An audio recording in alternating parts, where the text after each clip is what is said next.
నమస్తే, welcome to Andhraprabha. నేను వంశీ. ఈరోజు మనతో పాటు general secretary, Congress general secretary Sandhya Reddy గారు ఉన్నారు. అక్క నమస్కారం. అక్క నమస్తే తమ్మి. అక్క, ఇంటర్వ్యూలో కొన్ని మీ క్వశ్చన్స్, మీ పక్క పార్టీ ఉన్న క్వశ్చన్స్ కూడా ఉన్నాయి. రెండింటికి అంటే నువ్వు ఎక్కువగా పాజిటివ్గా మాట్లాడదు, ఏదన్నా ఉన్నదన్నట్టుగా మాట్లాడుతూ ఉంటావు కాబట్టి అన్ని క్వశ్చన్స్ అడుగుతాను, ఓకేనా?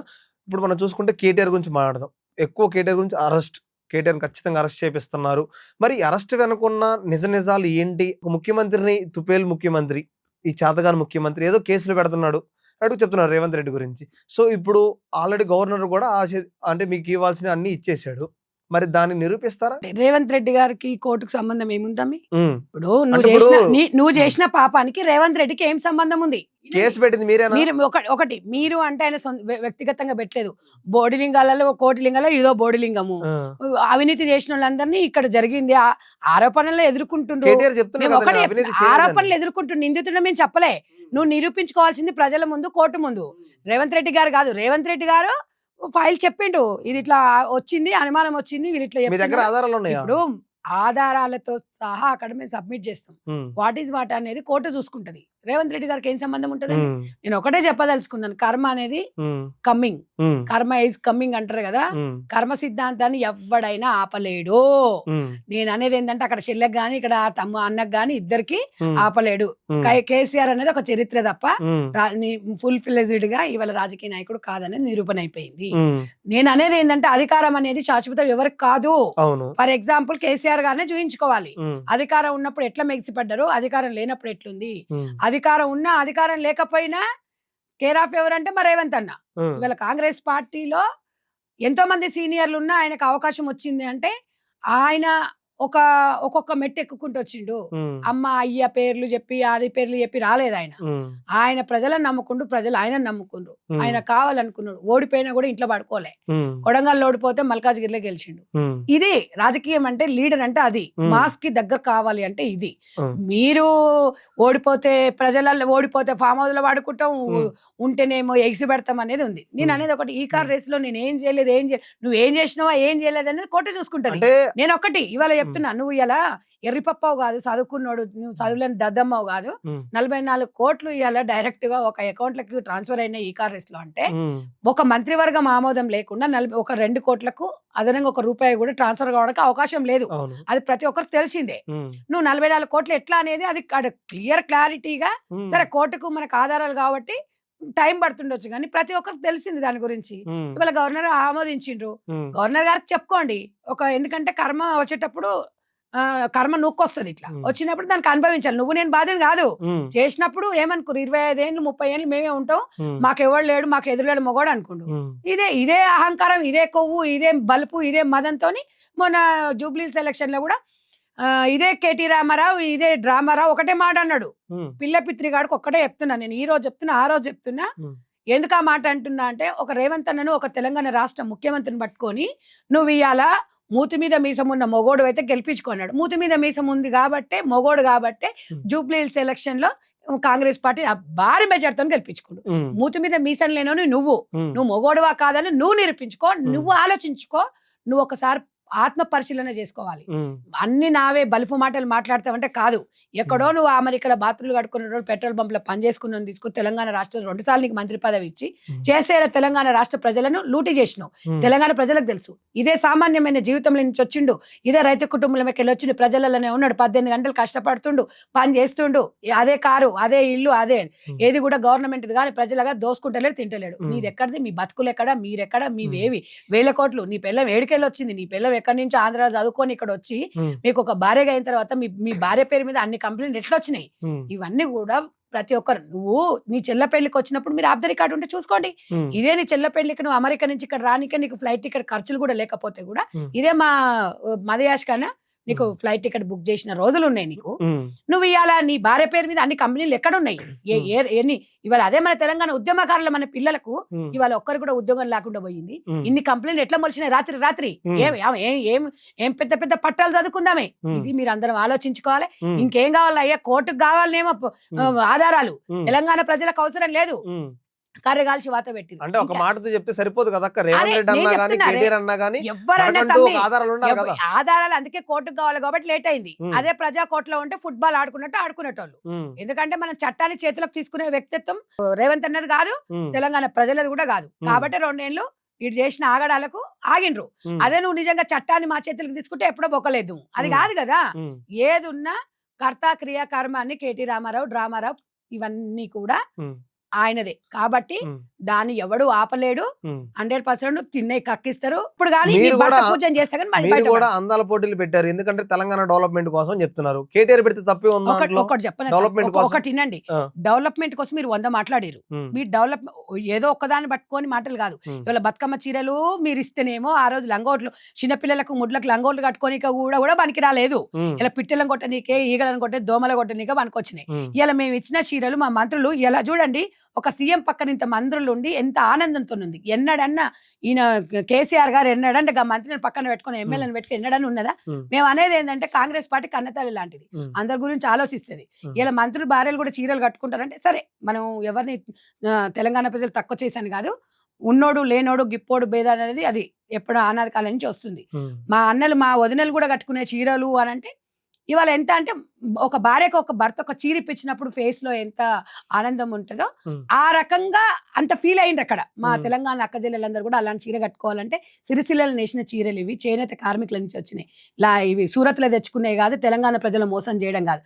పేరుకు సిరిసిల్ల అంటావు, పేరుకు నువ్వు అక్కడ నేను ఐసా పైసా నైసా అంటావు, ఎమ్మెల్యే అంటావు. ఎంత తెలంగాణ ప్రజలకు దోహం చేయలేదా? మీరు ఇస్తున్న సూరత్ చీరలకి సిరిసిల్ల చీరలకు తెలియదు, అధికారం మీ దగ్గర ఉందన్నారు. ఇవాళ మాకు లేటుగా అయినా కూడా ఇంద్రమ్మ పేరు మీద మన జయంతి సందర్భంగా ఈ రోజు 106 జయంతి సందర్భంగా ఇంద్రమ్మ పేరు మీద ఇంద్రమ్మ ఇల్లు, ఇంద్రమ్మ అంటే ఆదర్శం. ప్రతి ఒక్కరికి మహిళకు బూస్ బంప్స్ వస్తాయి. ఒక ఉక్కు మహిళగా ఆమె పేరు నుంచి ఇంద్రమ్మ ఇండ్ల నుంచి ప్రతి ఒక్కటి కూడా ఏదున్నా కాంగ్రెస్ పార్టీ 4 రూపాయలు ఉన్నా 2 రూపాయలు ఉన్నా ప్రజలకే పంచుతుంది. ఈ దొంగనా కొడుకులకు ఈ కల్వకుంట్ల ఫ్యామిలీకి 4 ముక్కలుగా పంచుకొని విభజించుకుంటారు. తప్పు ఏం లేదు. నువ్వు ఏది కల్వకుంట్ల ఫ్యామిలీని ఎన్నన్నా తక్కువనే. ఇవాళ తెలంగాణ ఉద్యమంలో మేము కూడా కేసులు ఉన్నాయి, మేము కూడా కేసులు ఎదుర్కొన్నాం. మీలాంటి పిల్లలు ఏ కేసులు వాళ్ళ ఉసురు దాకి పోయినరు.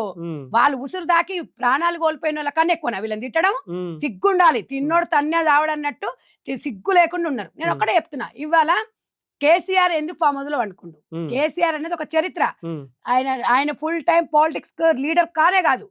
అధికారం అనేది మా రేవంత్ అన్నకు ఒక్కటే, అధికారం అయినా అధికారం లేకపోయినా ఒకటే. కల్వకుంట్ల ఫ్యామిలీకి అధికారం అనేది అన్నం లాంటిది.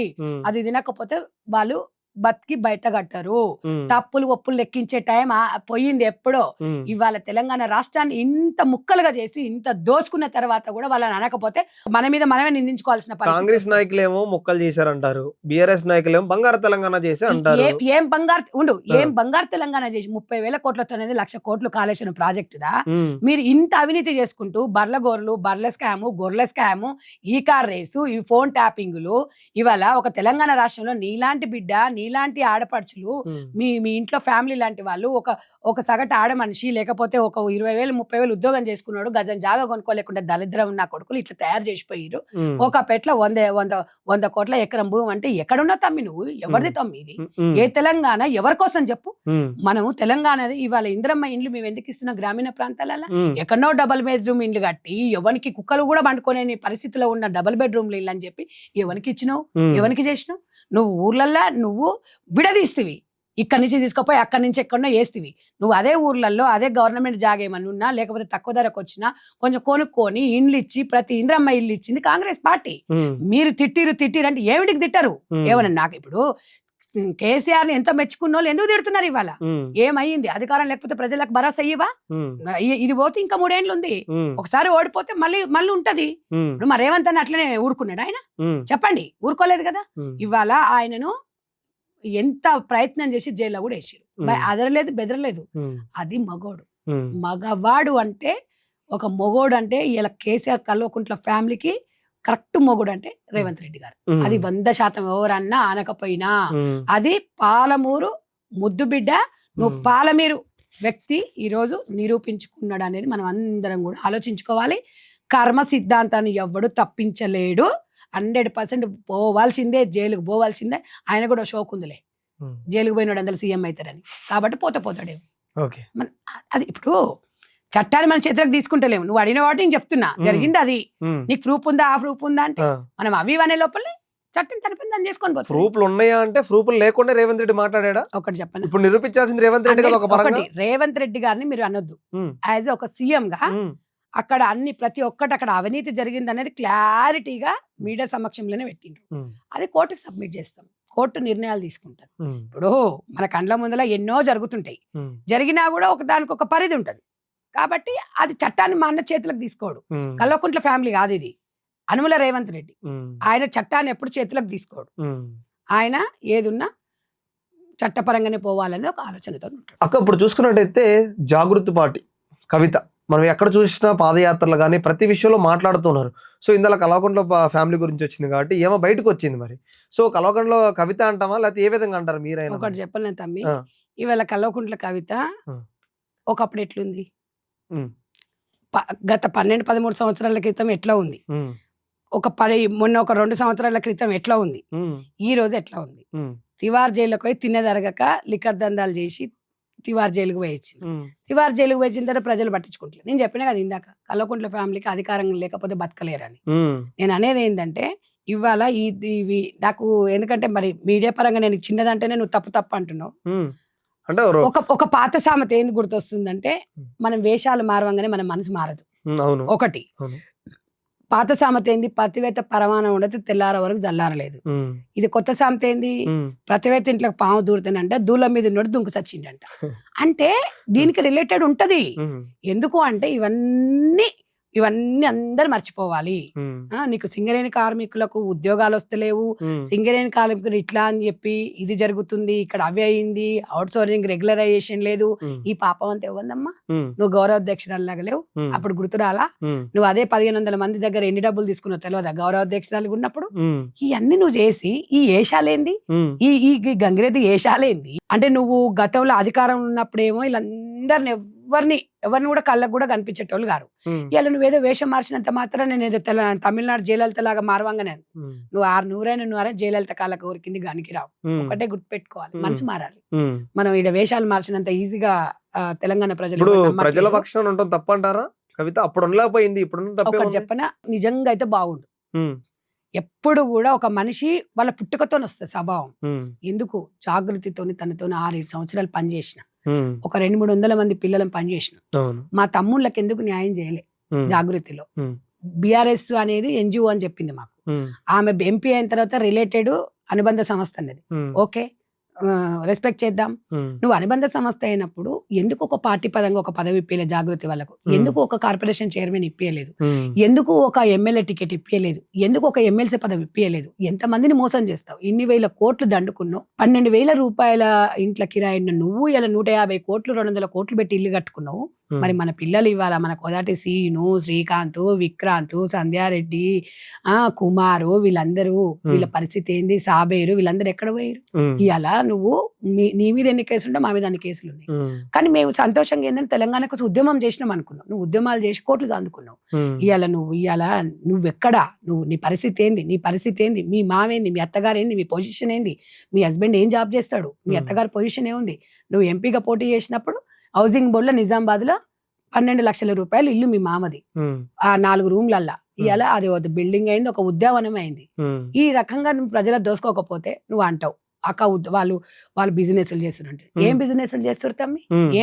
ఏం బిజినెస్లు చేస్తురని 25 లక్షల రూపాయల ఖరీదైన వాచ్ని పెట్టుకొని, 1 కోటి రూపాయల పెండెంట్ వేసుకొని, 1 కోటి రూపాయల కమ్మలు పెట్టుకొని, 30,000 రూపాయల చీర కట్టుకొని ఉన్నదానివి, డైమండ్ నెక్లెస్లు పెట్టుకొని, పెద్ద పెద్ద హారాలు వేసుకునే దానివి, ఒక్క రాత్రికి రాత్రే నువ్వు ఈ వేషం మారవంగానే నీ మనసు మారిందని ప్రజలు ఎట్లా నమ్ముతారు? ప్రజలు దేవుళ్ళు లాంటి వారు. అంత ఈజీగా నువ్వు ప్రజలను మైండ్ని డైవర్ట్ చేయలేవు. పాలిటిక్స్ అనేది ఎట్లుంటాయి అంటే, నిన్ను తిట్టినోడే తప్ప తిట్టనోడు లేడు. వచ్చింది అమ్మ ఈమెకి ఇన్ని రోజులు అంటే అహంకారం దిగిపోతే గాని, పదవి పోతే గాని నీకు ప్రజలు కనిపించలేదు, భగవంతుడు అనేటోడు ఉంటాడు అనేది మనం నమ్మాల్సింది 100%. అది ఇవాళ నువ్వు ఎన్ని వేషాలు అయ్యి ఎన్ని చేయి తెలంగాణ ప్రజలు ఆదరించరు. ఒక్కసారి అవకాశం ఇచ్చిరు, 2 సార్లు ఇచ్చిరు, నువ్వు ఏమి చేయలేకపోయినావు. ఇవాళ జాగృతిని ఎంబడి ఉంది అంటే కొత్త కార్యవర్గాన్ని వేసుకున్నావు తప్ప పాత కార్యవర్గము నీకు ఎగనెస్ట్ గ్రూప్ అని చెప్పి నేను అందులో 200 మంది ఉన్న వాళ్ళని ఎవరు లేరు ఇప్పుడు పాత వాళ్ళు. గ్రూప్ క్రియేట్ చేసుకుండ్రు, ఉమ్, అందులో నన్ను కూడా యాడ్ చేసిండ్రు. ఉమ్, ఇవాళ ఎందుకంటే నేను తెలంగాణ బిడ్డను, పాలమూరు బిడ్డను కాబట్టి నేను కూడా స్వయంగా ఎదగాలని ఉమ్, రాజకీయాలకు వచ్చి మేము ఎదుగుతున్నాం. కొంతమంది పాపం ఎదగలేకపోయిండ్రు, కొంతమంది ఫైనాన్షియల్ గా కుటుంబ నేపథ్యంలో బయటికి రాలేకపోయిండ్రు, అవును. అనగదొక్కింది. కానీ ఒక్క చేయి చూపిస్తే 4 చేతులు మనం చూపిస్తాయి. కవిత కన్నా నేను ఇప్పుడు కూడా కవితకి ఏం చెప్తాను, ఒక మహిళగా ఉమ్, మీరు ఎదగండి రాజకీయాలలో, మీతో పాటు 10 మందిని ఎదగనియండి. ఉమ్, కానీ మీకు ఆ నేచర్ లేదు. ఉమ్, ఒక మనిషి స్వభావం అనేది బయట పడిపోతుంది. ఉమ్, 1000 కోట్లు ఉన్నప్పుడే నువ్వు సాయం చేయలే. ఉమ్, మీ నాన్న 10 సంవత్సరాలు సీఎం ఉన్నప్పుడు కూడా ఎవరికి సాయం చేయలే, ఉమ్, ఇల్లుకి బిచ్చం వేయలే నువ్వు. ఉమ్, అలాంటిది ఇవాళ మళ్ళీ నువ్వు అధికారంలోకి వస్తే నువ్వు ఏదో పొడుస్తావు అని చెప్పి ఎట్లా నమ్ముతారు చెప్పు? ఉమ్, దగ్గర ఇప్పుడు చెప్పాలి. నువ్వు ఫర్ ఎగ్జాంపుల్ తెలంగాణ రాష్ట్ర ప్రజలకు ఒకటే చెప్తున్నా, ఉమ్, పాత జాగృతి టీమును ఎందుకు పిలుచుకోలేదు?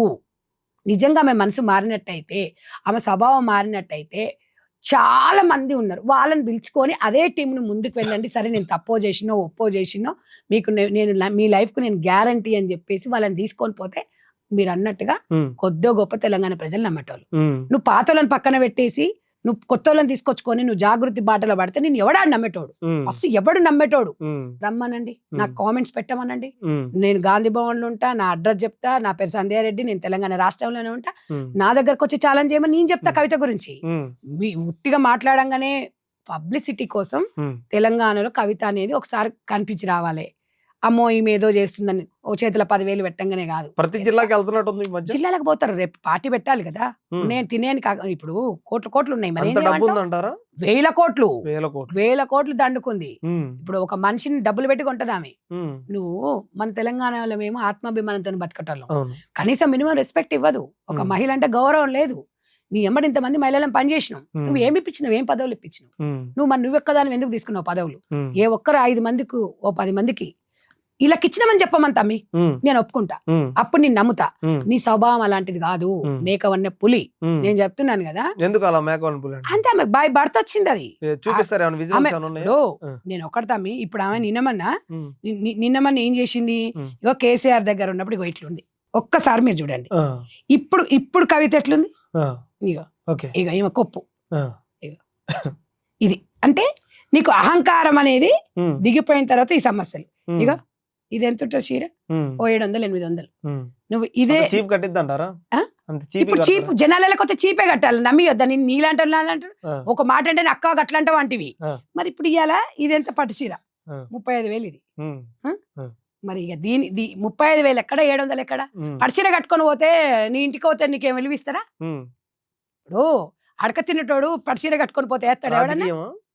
ఇది రాజకీయంలో ఒక డ్రామా, డ్రామా. ఒక వ్యూహం ఇది. ఆ, అడక తిన్నటోడు పడిచీర కట్టుకుంటే వేస్తావా నువ్వు? ఇంత అన్నం ఉమ్, వేయవు కదా. ఉమ్, ఏదో నీలో నన్ను కలుపుకో అంటేనే, నీలాగా నేను ఉంటేనే అది చేస్తావు. ఓకే. నీలాంటో నాలాంటో నమ్మడు. ఉమ్, పాపం ఏందలో అమాయకులు ఉంటారుగా, వాళ్ళని మోసం చేస్తారు. ఉమ్, ఈ ఓట్లు కూడా ఇలాంటి వాళ్ళకి పాపం ఇవాళ మాస్ పబ్లికే ఓట్లు వేస్తున్నారు. ఉమ్, నిజంగా కూడా అవేర్నెస్ రావాలి. ఉమ్, చదువుకున్నాడు ఎవడు ఓటు వేస్తలేడు. ఉమ్, ఇవాళ అలాంటి వాళ్ళని మోసం చేస్తారు. నీలాంటి నాలాంటి వాళ్ళు మోసం చేయలేదు. ఉమ్, మీరు ఎప్పుడు ఉన్నా కూడా కల్వకుంట్ల ఫ్యామిలీ అనేది 10 మందికి ఉపయోగపడేది కాదు. ఉమ్, ఇప్పుడు రాజుల అనాది కాలం నుంచి డబ్బున్నోళ్ళకైతేనేమో ఉమ్, 2 ఈక్వల్ ఉంటుంది, ఉమ్, గతి లేనోనికి ఎట్టుంటది? ఒకేసారి రాజస్వం వచ్చేసరికి వాడికి ఏం చేయాలి అర్థం కాదు. ఉమ్, ఆ టైప్ అన్నమాట వీళ్ళు. ఉమ్, ఇప్పుడు వాళ్ళ నాన్న పెళ్లి చేసినప్పుడు అయినా రూపాయి లేకపోతే చిన్న శ్రీశైలం యాదవ్ 5 లక్షలు ఇచ్చినట్టు వాళ్ళే చెప్పారు స్వయాన. ఉమ్, ఇదే కేసీ రామారావు, ఇదే డ్రామారావు సిరిసిల్లలో పోటీ చేస్తే రథాలు లేవంటే 2 రథాలు పంపించిన వాళ్ళు. ఉమ్, మీ బతుకులంతా అడక తిన్నోళ్ళే.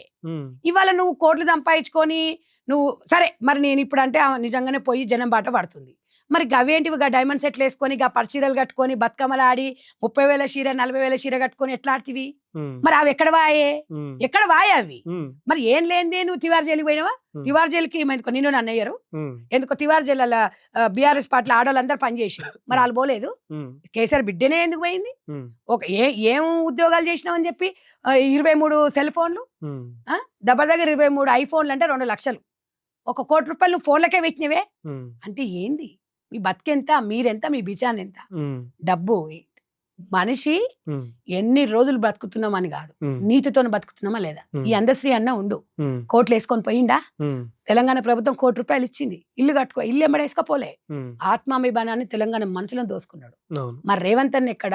ఉమ్, ఒక మనిషి ఆయనకి స్నేహానికి ఇవాళ ఒక ఎంబడుండి ఆయన మనసును దోసుకున్నాడంటే రేవంత్ అన్న గొప్పోళ్లకు డబ్బుకు విలువనివ్వని వ్యక్తి. ఒక పాటకి, ఒక కవిత్వానికి, ఒక రచనకి, ఒక కళాకారులకు ఆయన సబ్ చేస్తాడు. ఆయన ఒక సాధారణ వ్యక్తి. ఆయన కూడా అదే అంటుండు, నాకు ఏం లేదు ఇక 4 రోజులు మంచి పని చేసి పోతా, చరిత్రలో మిగులుతా, నేను ఎంబడేసుకొని ఏం పోను. రాజశేఖర రెడ్డి గారు ఏమి ఎంబడేసుకొని పోయినా, కోట్లు కోట్లు ఇయ్యాల ఏమేంబడే వాళ్ళకి బిజినెస్లు ఉన్నాయి, ఎవరు ఏమి ఎంబడేసుకోపోయారు. అది గుర్తుంచుకోవాలి కవిత. ఇవాళ కేటీ రామారావు కూడా 100 కోట్లు ఓ ఎగిరెగిరి పడ్డాడు జూబ్లీహిల్స్ లా. ఎప్పుడైనా ఒక్కటి తమ్మి, ప్రజల ముందు మనం అందరం బలాదూరే. ప్రజలు ఇచ్చిన తీర్పును ఎప్పుడు గౌరవించకపోతే కర్ర కాల్చి వాత పెట్టి జీవితంలో నీ ముఖం. ప్రజలు ఇచ్చిన తీర్పును కూడా నువ్వు గౌరవించకపోతే ఇంకా నీకు రాజ్యాంగం అంటే గౌరవం లేదు అంటున్నారు కదా. రెగ్గింగ్ చేశారు, అది చేశారు, ఒకటి చెప్పనా, ఓడిపోయినాడు 100 చెప్తాడు. కవితమ్మ పరిస్థితి ఎట్లుంది తెలంగాణ రాష్ట్రంలో అంటే 1000 ఎలుకలను తిన్న పిల్లి తీర్థయాత్రలకు పోయినట్టు ఈమె మెల్లగా మంచిగా యంత్రాన్ని తీసుకొని పోయి, ఆమె ఏం లేదు నేను మారిపోయినా, ఎగ్జాంపుల్ నన్నే చూడండి, ఇదొక వేషాధారణ అనేది రాజకీయ భిక్షాటన. ఇది ఒక్కడే చెప్తున్నా. ఇక నువ్వు ఎందుకంటే తన స్నేహితురాలిగా 6 సంవత్సరాలు తనతో అనుబంధం నాకు. ఆమె ఎవరికి చేయదు, వాళ్ళ అమ్మ ఎవరికి చేయదు, ఆమె ఎవరికి చేయదు. కేసీఆర్ గారు నిజంగా ఒక చరిత్ర, ఆయన ధర్మాత్ముడు, నేను కాదన్నాను. కానీ బతికుండగానే పిండాలు పెడతారు 2 పిల్లలు. ఇక్కడ ఈ కార్ రేసు, అక్కడ తిహార్ జైలు. ఇదా ఒక తండ్రికి ఇదా మనం పెట్టాల్సింది? ఇంతకన్నా ఎక్కువ నాకు బాధ ఉంది నాకు. ఎందుకంటే ఉద్యమకారుడు, తెలంగాణ తెచ్చింది ఆయన్ని, ఆయన పాత్ర ఉంది. అందరం విద్యార్థులతోనే వచ్చింది తెలంగాణ, అన్ని సంఘాలతోనే వచ్చింది. కానీ ఒక పునాదిని ఒక బీజం వేసింది కేసీఆర్ గారు. ఇట్లా కేసీఆర్ గారు చరిత్రని మార్చుతుర్రా మీ మొఖాలు వాడ. ఎందుకు పుట్టిర్రా ఇట్లాంటి బతుకులు? ఎందుకు పుట్టిర్రా ఆయన కడుపులో? మీరు ఎంత చరిత్రగా ఇవాళ చరిత్రలో నిలిచిపోయిన వ్యక్తిని ఎలా ఒకరు ఏముంటది తమ్మి? ఎలా ఆయన రాజకీయంగా ఓడిపోలే. ఈ పిల్లలు ఇద్దరు ఇట్లా చేసినందుకే మానసికంగా చచ్చిపోతున్నాడు. అలాంటి బిడ్డలు ఎవరికి ఉండకూడదు కూడా. ఏం చేస్తారు? డబ్బు. నువ్వు మంచి పేరు చెయ్యి, మంచిగా ఉండు, మనిషికి సంతోషమే సగం బలం. మీరేమో చరిత్ర అంటున్నారు కేసీఆర్, మీ సీఎం చూస్తేనో వేరేలా మాట్లాడుతుంటారు. దానికి సంబంధం మా అన్న ఒక్కటే చెప్పిండు, కేసీఆర్ గారు పాలిటిక్స్ లో నిరంతరంగా లేరు, ఆయన గురించి నేనేం మాట్లాడను, సచిన పవన్ నేను చంపను అన్నాడు. మా అన్న ఒకటే, ఇదే కేసీఆర్ గారు ఒకటే చెప్పిండు, కాంగ్రెస్ పార్టీ లేకపోతే ఇవాళ తెలంగాణ లేదని. రేవంత్ అన్న తెలంగాణలో ఒక భాగమని చెప్పిండు. నిరంతర రాజకీయాలలో లేనప్పుడు నేను మాట్లాడాను అన్నాడు. చరిత్రహీనుడా నేను ఎప్పుడు మాట్లాడలేదు, మీరు ఒకటి గుర్తుపెట్టుకోండి. చంద్రశేఖర్ రావు గారు అవినీతి చేసిండు, అది నేను నిరూపిస్తున్నాం మేము అని చెప్పాడు. ఆయన చెడ్డవాడో లేకపోతే అది అనలేదు, ఉద్యమం చేసిండు, తెలంగాణ కోసం కొట్లాడిండు. ఆయన లేనిపోని మాటలు ఎప్పుడు రేవంత్ అన్న ఎప్పుడు కూడా మాట్లాడాడు. మొన్న కూడా ప్రెస్ మీట్ పెట్టి చచ్చిన పావును చంపొద్దు అన్నాడు. అది మీరు అర్థం చేసుకోవాలి. అది మేము ఇదా అదా అని కాదు, దాంట్లో 100 వస్తాయా ఎవరు ఏం చేసిరు అనేది. ఎందుకంటే ఇంత తొందరగా ఉద్యమకారుల ఉస్తురు అనేది అంత ఈజీ అయిన పని కాదు. నువ్వు కళాకారులను కనీసం గౌరవించుకోకపోతివి, ఒక విద్యార్థులను దగ్గర తీసుకోపోతివి. యథా రాజా తదా ప్రజలు. తండ్రి బాటలోనే 2 పిల్లలు నడిచిరు. నేను అనేది ఏంటంటే, అధికారం ఉన్నప్పుడు 10 మందిని దగ్గర తీయండి, ఆ 10 మందే మీకు వెన్నంటి ఉంటారు. నీకు వెనక 10 మంది లేకపోతే నువ్వు ఎన్ని కోట్లు సంపాదిస్తే ఏంది? నీ వెనక సచ్చినప్పుడు పాడే మోసేటప్పుడు ఎంతమంది వస్తారో చూసుకోండి, చూడాలి, చరిత్ర చూడాలి. సచ్చినోడు ఎవడు చూడడు, ఎవడే తీసుకపోడు, కానీ అది చరిత్ర. బర్నింగ్ టాపిక్ ఏంటంటే, స్పీకర్ కి కోర్టు నుంచి నోటీసులు వచ్చినాయి. 4 వారాల్లో మీరు తీర్పు ఇవ్వాలి. ఎమ్మెల్యేల గురించి ఏంటి, అసలు ఏం చేయబోతున్నారు? మీరే తీర్పు తీసుకొని ఆల్రెడీ 3 నెలల క్రితం ఇచ్చిన తీర్పు ఇప్పటి వరకు స్పీకర్ ఇప్పటి వరకు ఎంతవరకు తీసుకోలేదు. సో మరి మీరు రేవంత్ రెడ్డి ఏ టైప్ ఆఫ్ లో వెళ్తారు? మరి న్యాయంగా వెళ్తారా లేకపోతే సమన్యాయంగా వెళ్తారా? ఏ విధంగా వెళ్తారు? సమన్యాయంతోనే స్పీకర్ వదిలేసిండ్రు. స్పీకర్ కి వాళ్ళు వివరణ ఇచ్చుకుంటారు. ఇది స్పీకర్ పరిధిలో ఉన్నప్పుడు కూడా మనం మాట్లాడడం భావ్యం కాదు. దాంట్లో ఇన్వాల్వ్మెంట్ సీఎం గారికి ఏమి ఉండదు. కోర్టు పరంగా స్పీకర్ గారు నిర్ణయం తీసుకుంటారు, అతి తొందరలో తీసుకుంటారు.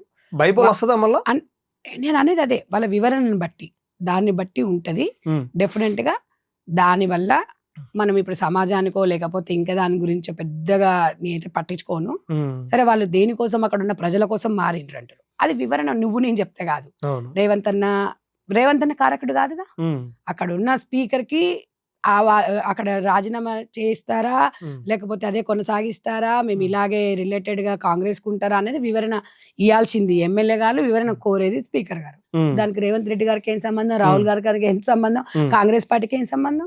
అక్కడ ఉన్న వాళ్ళు వివరణ కాంగ్రెస్ పార్టీలో వినండి, వినండి వివరణ కాంగ్రెస్ పార్టీ కాదా, ఎందుకు వచ్చిండ్రు, దేనికోసం వచ్చిండ్రు అనేది స్పీకర్ గారు అడుగుతారు, అక్కడ ఉన్న ఎమ్మెల్యే గారు చెప్తారు.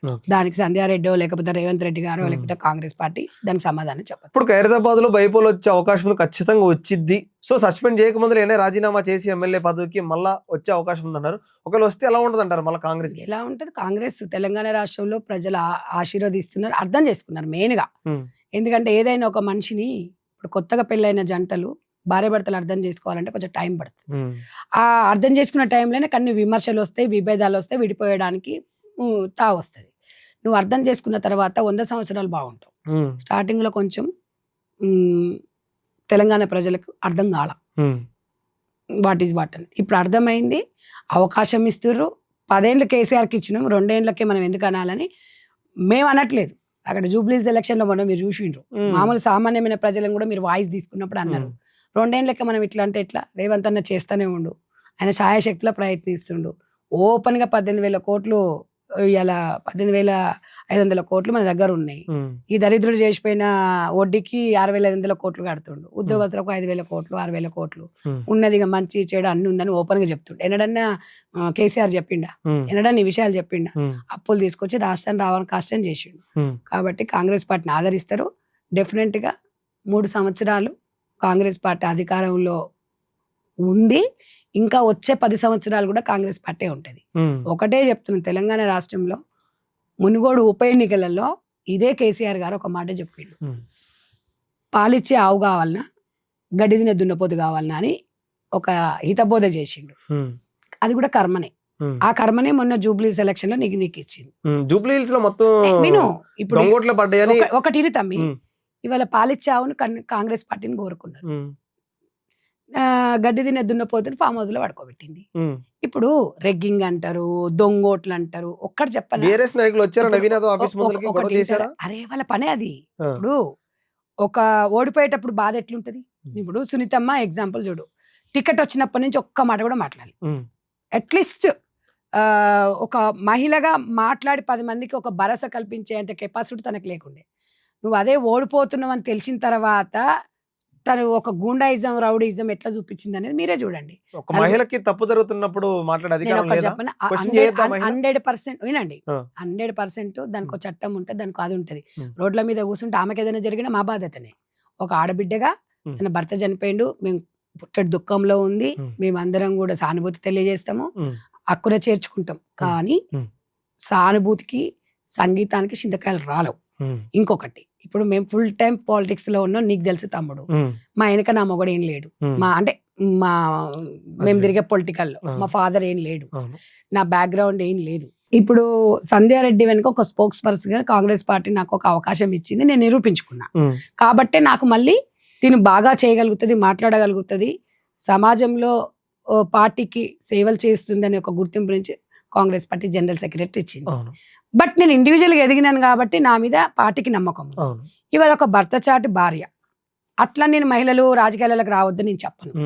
నేను అనేది ఏంటంటే, నవీన్ యాదవ్ గారికి ఉన్న తేడా, తనకున్న తేడా ఏంటి అంటే, ఇక్కడ ఇంకా ఎమ్మెల్యేలు నిలబడ్డాక ఇంకా మహిళ ఏముంది, జెంట్స్ ఏముంది, పదవి అనేది ఒకటే. నువ్వు మహిళకేమో సపరేట్ ఓట్లు ఉంటాయి, మగోనికి సపరేట్ ఓట్లు ఉంటాయా? నువ్వు మహిళవా నువ్వు ఏదని కాదు, అక్కడ ఎమ్మెల్యే క్యాండిడేట్ ఎవరనేది కాదు అక్కడ. ఇక సెంటిమెంట్లు పెట్టుకున్నాం అనుకుంటా పోతే మనకు కూడా వేరే వస్తాయి కాబట్టి అవన్నీ మనం మాట్లాడడానికి ఉండదు. నువ్వు ఒక ఎమ్మెల్యేకి వచ్చినప్పుడు మంచి వచ్చినా, నువ్వు ఒక డాక్టర్ వైద్యం వచ్చినమ్మా, పిల్ల వచ్చినా పట్టాలి, ఇంకేదో వచ్చినా పట్టాలి. ఉట్టిగానే నేను ఎమ్మెల్యే, నేను ఆడదాన్ని, నన్ను ఏమి అది కాదంటే అది కాదు. మనం ఒక పాలిటిక్స్ లో ఉన్నప్పుడు, ఒక పదవిలో ఉన్నప్పుడు మనం ఏదొచ్చినా బెర్ చేయాలి. నిలబడ్డావు, ఓడిపోయినావు అనుకో, ప్రజలకు ఇవే సవాల్ విసురుతున్నా మీ టీవీ ద్వారా, మీ ఛానల్ ద్వారా. ఓడిపోయినావు, ప్రతిరోజు నువ్వు ప్రజలతో ఉండు, మళ్ళీ 3 ఏళ్ల వరకు అనునిత్యం ఉండు. అప్పుడు నువ్వు ఒక మహిళగా నీకు ఒక గుర్తింపు ఉంటుంది. మళ్ళీ నువ్వు మళ్ళా 3 ఏళ్ల తర్వాత టికెట్ తీసుకొని వస్తే నేను ఎవరు దేకాడు. నవీన్ తమ్మునికి ఆమెకున్న తేడా ఏంటి అంటే, ఓడిపోయినా 2 సార్లు, అబ్బాయి ఇంటర్మీడియట్ అప్పటి నుంచి నేను చూస్తున్నాను పాలిటిక్స్ లో కొంచెం ఇంట్రెస్ట్ గా, ఓడిపోయినా కూడా అక్కడే ఉన్నాడు, ప్రజల్ని పట్టుకోండు. నేను కొన్నిసార్లు విన్నాను కానీ అంత దగ్గరగా ఎప్పుడు చూడలేదు. ఈ 20-30 రోజులు నేను గమనించిన, ఇవాళ కూడా కలిసిన అబ్బాయిని రౌడీ అని ఎట్లా అనాలనిపించిందో కేటీ రామారావుకి అర్థం కాల. అసలు ఆ మాటకి దానికి అసలు పొంతనే లేదు తెలుసా. అంత సౌమ్యుడు. నిజంగా ఆ ఏజ్ లో పిల్లలు ఎట్టుంటారు అంటే నిప్పులేదైతే పొగ రాదు కదా అక్క. వాళ్ళ ఫాదర్ గట్టిగా మాట్లాడుతున్నారు. ఇప్పుడు 10 మందికి అన్నం పెట్టిండు, ఓ కబ్జా కోరలను అడ్డుకున్నాడు. వాళ్ళ ఫాదర్ ని రౌడీ రౌడీ అని వాళ్ళు మాట్లాడిండొచ్చు కానీ రౌడీ కొడుకు రౌడీ అవుతాడు అని ఎట్లా అంటే, మరి కేటీ రామారావు కూడా ఇప్పుడు కేసీఆర్ ఒక చరిత్ర సృష్టించినప్పుడు మరి ఆయన రాలే కదా. మరి రౌడీ ఇప్పుడు తెలంగాణ రాష్ట్రంలో రౌడీ ఎవరు, బీఆర్ఎస్ పార్టీలు అంటే రౌడీజం చేసేది కేటీ రామారావు. ఇవాళ నిప్పులేని పోగ అంటే 100 అంటారు తమ్మి. రౌడీ రౌడీ అన్నోనికే కర్రగాల్చి వాత పెట్టిరు జూబ్లీ ప్రజలు. సరే నేను నువ్వు అంటే మీడియా అంటే ఏదో మనం మీడియానో లేకపోతే పొలిటికల్ ఇద్దరు మనం బురదేస్తాం మీద. మరి అక్కడ ఉన్న జూబ్లీస్ ప్రజలకు ఏం సంబంధం లేదు. అయినా రౌడీని ఎందుకు ఎన్నుకున్నారు అంటే ఇప్పుడు రౌడీ అన్నట్టేనా? ఇప్పుడు వాళ్ళని ఎన్నుకున్న వాళ్ళను మనం కూడా రౌడీలు అన్నట్టేగా. మీకు ఎక్కడుందా రైట్? తప్పు కదా. వాళ్ళ మంచి చెడు వాళ్ళకి తెలుసు. నువ్వు ఓటును గౌరవించాలి మనం రాజ్యాంగం కల్పించినప్పుడు. రౌడీ అనేది నాకైతే కనిపించలేదు. నిజంగా కూడా భలే అబ్బాయి. అసలు మాట్లాడే విధానం గాని ఓపికతోని అలా ఉన్న వ్యక్తి మరో పీజీఆర్ అవుతాడు. నువ్వు రాసి పెట్టుకో. నవీన్ అన్న వ్యక్తిగతంగా చూస్తూ ఉంటాం. మంచి వ్యక్తి అంటే నేను విన్నది వేరు, నేను చూసినా కాబట్టి చెప్తున్నా. నేను ఒక 1/2 అవర్ కూర్చున్నా. అక్క తినండి, అక్క ఉండండి, అక్క కూర్చోండి అక్క. నీకు గంటలకు తెలియదు, ఒక 2-3 నిమిషాలు చాలు. ఒక మనిషి ఫ్యామిలీ కూడా వాళ్ళు 10 మందికి అన్నం పెట్టేటోళ్ళు అయ్యా. ఇక 10 మంది ఇగో ఫోకస్ అయినప్పుడు పళ్ళున్న చెట్టుకే రాళ్ళు వాళ్ళు అంటారు, పట్టించుకోవద్దు మనం. మరి ఇక ఇప్పుడు ఇక వాడు ఎవడేమన్నా మనం ఏమనకుండా ఉంటేనే మంచివాడు, గట్టిగా మాట్లాడితే రౌడీలు. నన్ను అనరా? ఓ మీ దాంట్లో ఇప్పుడు ఎన్ని బూత్ కామెంట్లు పెడతారు నాకు. పెట్టుకొని కామెంట్ బాక్స్ నేను ఓపెన్ చెయ్యను అనుకుంటాడు. అందరు ఇప్పుడు అన్నేళ్ళు సమానం ఉన్నాయా? అందరు నన్ను సంధ్యక్కని ఇష్టపడతారా? ఇష్టపడతాడు, ఇష్టం లేని వదిలేస్తాడు. ఇక అందరిని సాటిస్ఫై చేయాలంటే ఎవరి వల్ల కాదు అది. కాబట్టి దాని గురించి పట్టించుకోదు. మంచి తెలంగాణ రాష్ట్రానికి మంచి రోజులు రాబోతున్నాయి. 100% రేవంత్ అన్నని ఎవడైతే ఎన్ని మాటలు అన్నాడో వాడే సిగ్గుపడే రోజు వస్తుంది. Okay, thank you.